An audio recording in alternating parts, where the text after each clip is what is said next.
Hey there guys, welcome to the meat shop. Thanks for clicking on. This video is part of a special video series inspired by you guys.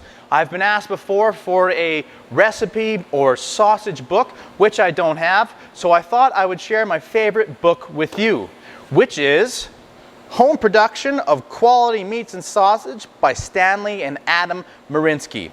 It is my favorite book. I think it's got great information in there for beginners and experts alike.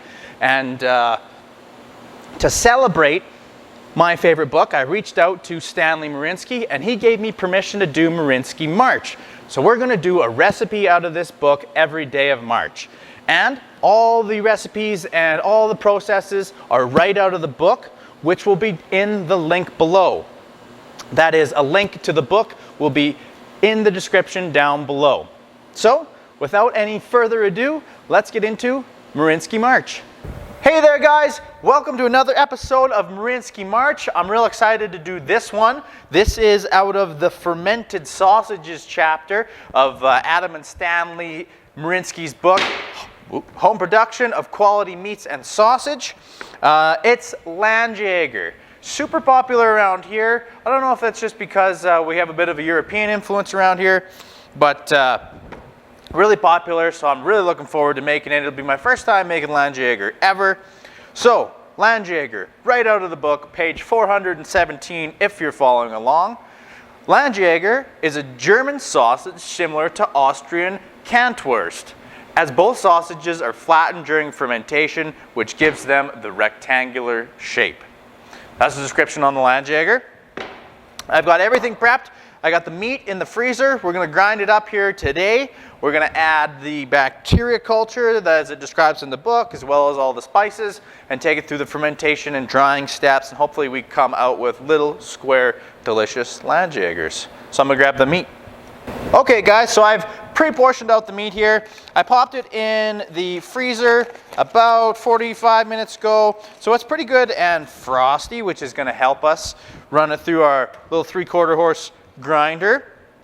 Frozen meat goes through much smoother, and that way in the final product you'll be able to see the particulation, like the little bits of fat and little bits of meat.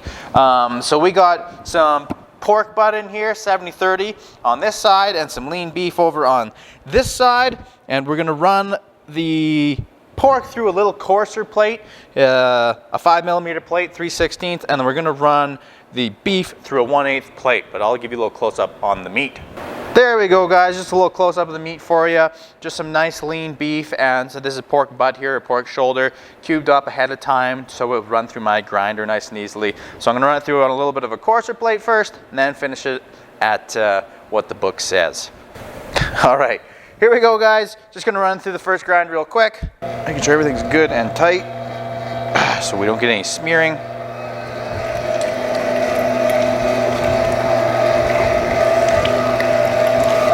Alright, there's our pork ground up. Our beef strips next. Keep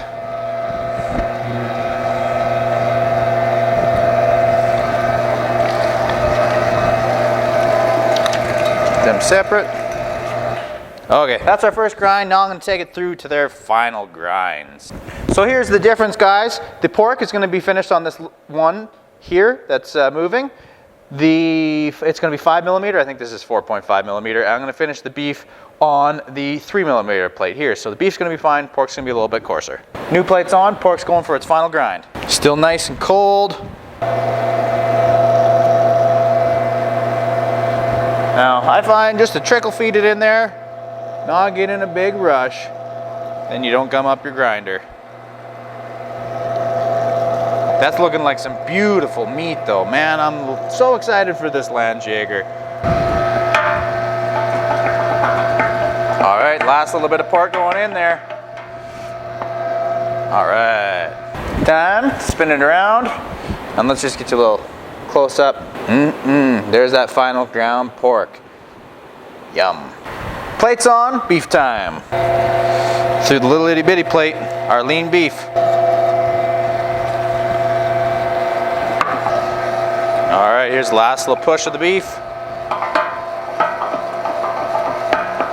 Perfect. Grinding step complete.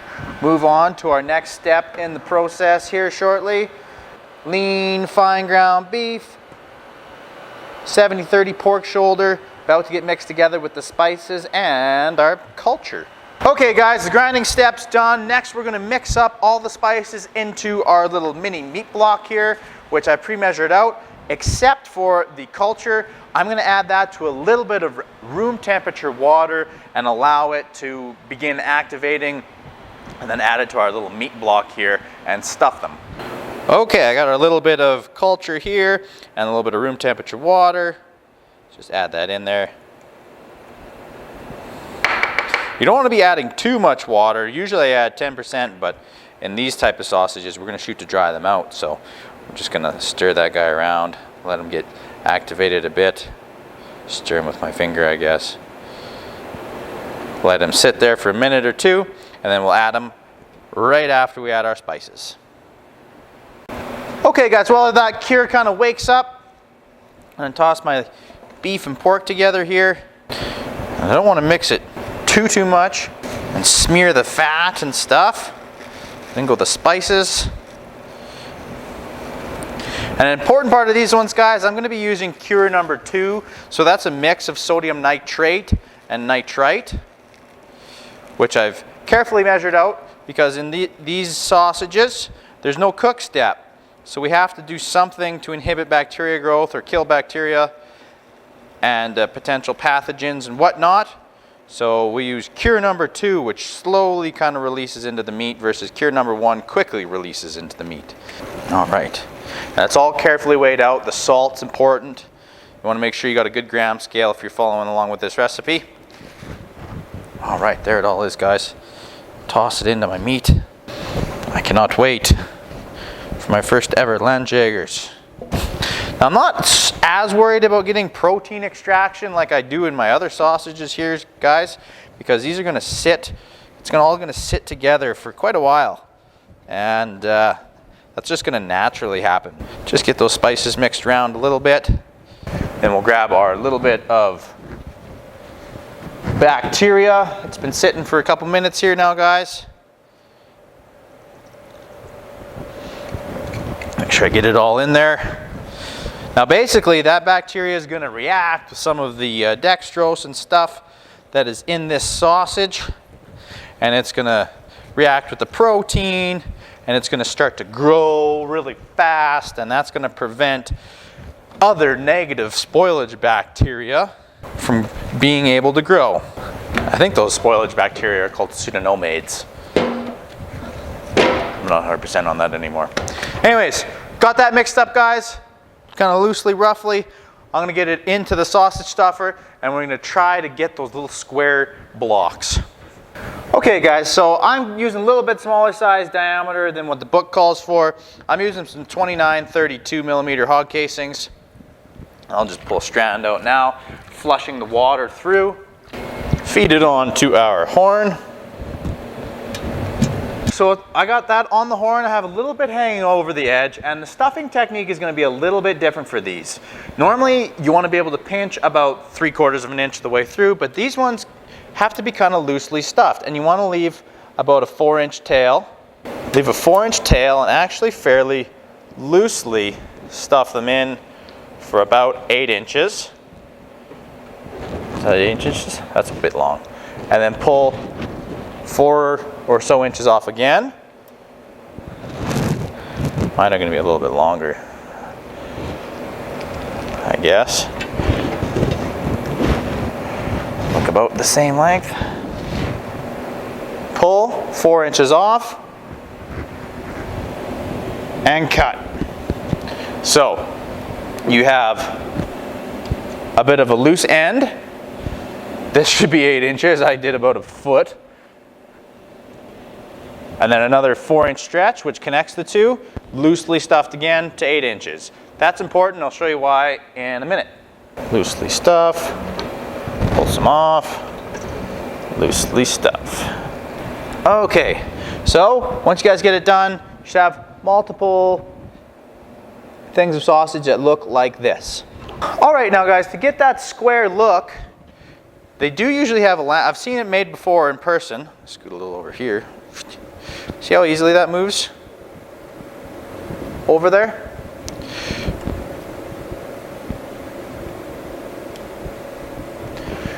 I've seen them, they usually put them in a mold and then push them down in the mold. But what we're gonna do is we're just gonna take them, try and push them out flatter. Push them out flatter.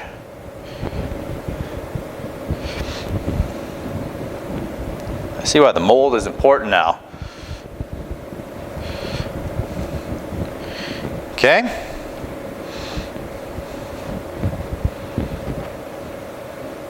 And then it says to place the sausage between two boards with some weight on top to flatten the sausages, then move to a fermentation room. So I don't have any boards, but I'm going to put them between two Schaefer pans, I think.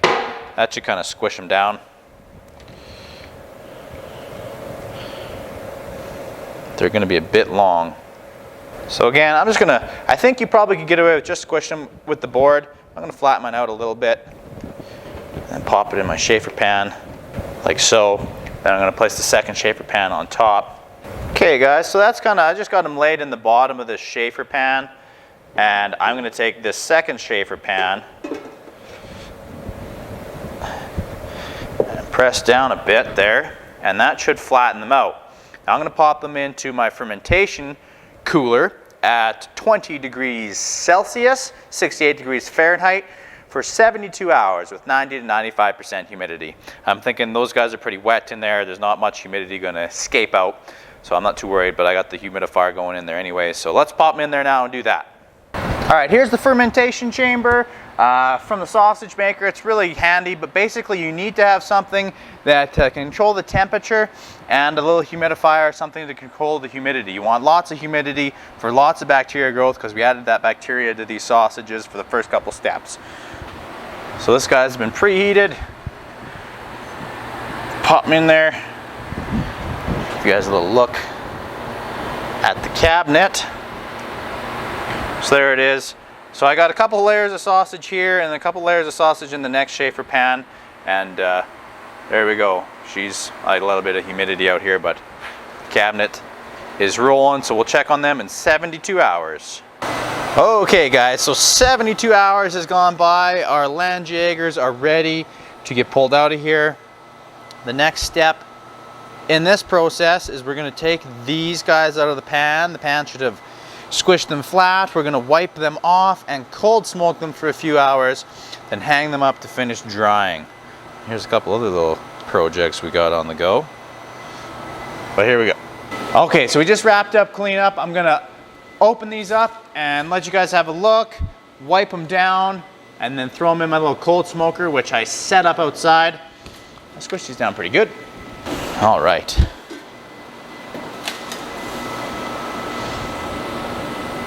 Oh, so a little bit of curing action is taking place. Those smell good. They're flattened out.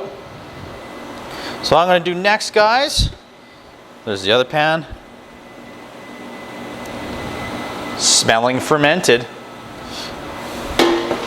Take my flat links out. They firmed up significantly. Take those and these two guys, load them onto the racks, and get them into the cold smoker for a few hours. I should be wiping them down though. Just gonna pat them dry here. And this cold smoke step is to inhibit any mold growth. We don't want any mold on our Landjaeger, I guess, so. Which is true, I've never seen Landjaeger sold with mold on it, so. It's really not that slimy though, not too bad. Wipe that off so the smoke adheres. All right, guys, the two wee little racks ready to go off to the cold smoker. Okay, guys, so I got my little Chief.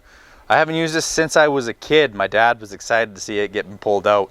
So I just got my little Chief here loaded up with the cold smoke pan just lit up on the bottom there. So I'm going to close it up for a couple hours. And the reason for this is to stop mold growth. So I'm using the Great Outdoors of Canada to keep this cold. This guy's got a little heating element on the bottom, but it's so cold outside, as you can see. Ooh, yeah.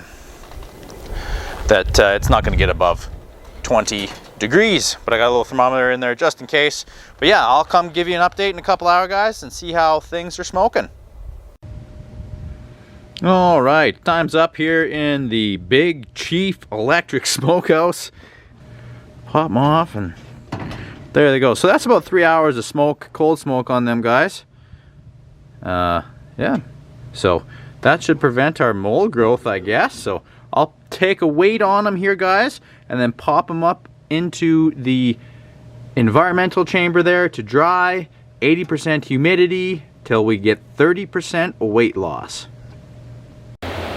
All right, so the Landjaegers are out. You can see like a little bit of smoke on where the natural casing was. I just grabbed the weight on them there, guys. So that's what they weigh, and I'm gonna weigh them, check them for mold and slime and stuff like that over the next little while, but they're gonna sit in here till they hit this end weight, and then we will be ready to sample. All right, guys, time to check into our cabinet. We had a little bit of mold growth in the back there, but it's white mold, so that's all good. The Landjaegers seem to stay mold free from that cold smoke, and it's time to grab a weight on them here. They've been in there for a couple weeks now. Smaller diameter ones first. They will lose their weight quicker, so let's go see if we're at our target weight loss. Okay, guys, so as you can see here, we are shooting for 1,160 grams. That's going to be 30% weight loss. Grab these guys off the stick. Let's tear it off already, so pop those in there.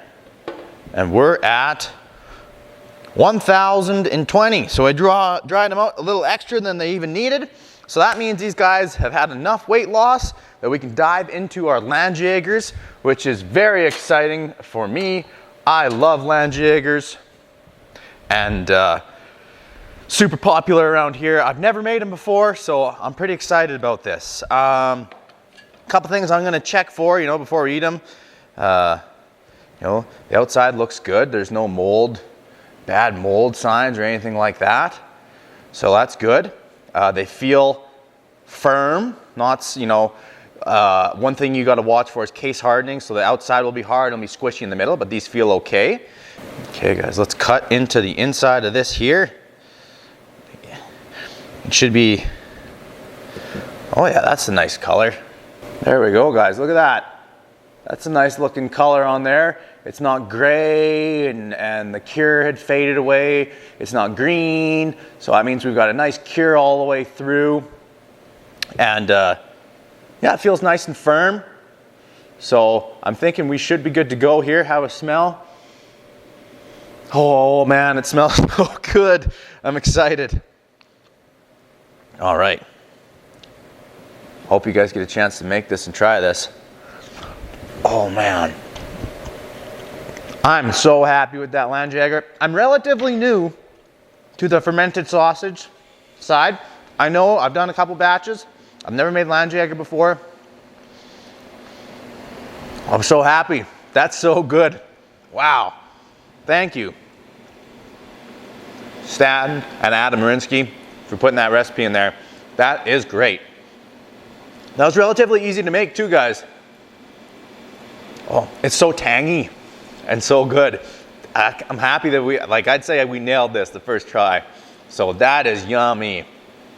And that wraps up the Landjaeger episode of Marianski March, right out of home production of quality meats and sausage, Landjaeger. And you can see, guys, it's a little square mold took shape, hey?